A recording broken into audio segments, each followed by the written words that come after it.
The first thing we want to do is remove our oil fill cap. That's going to help the crankcase breathe properly when we go to drain the engine oil. Up next, using an 18mm socket, we'll go ahead and remove the drain bolt and let the engine oil drain completely. We don't want any of them leftover contaminants still in the system. Now that we've got it drained completely, we'll go ahead and reinstall the drain bolt, but this time we'll torque it to a surprising 21 foot-pounds. Now, using a 10mm socket, we'll remove the two bolts holding the oil filter cap in place. When we remove the cap, check the condition of the O-ring for any damage. If it's damaged, you'll want to replace it, otherwise you'll get leaks. Now with our oil filter out, we'll remove the dowel and insert it into the new filter with the grommet facing out, and then reinstall our cap.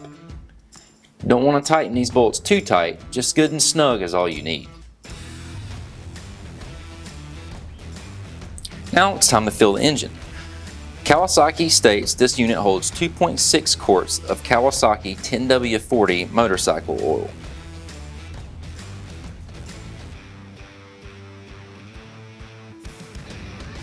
Now we've added the oil, we'll reinstall our oil fill cap, and then we're going to start the motorcycle up, let it idle for just a few moments.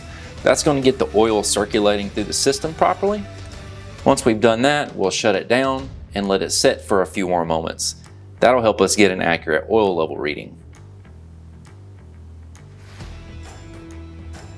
Now it's time to check our sight glass.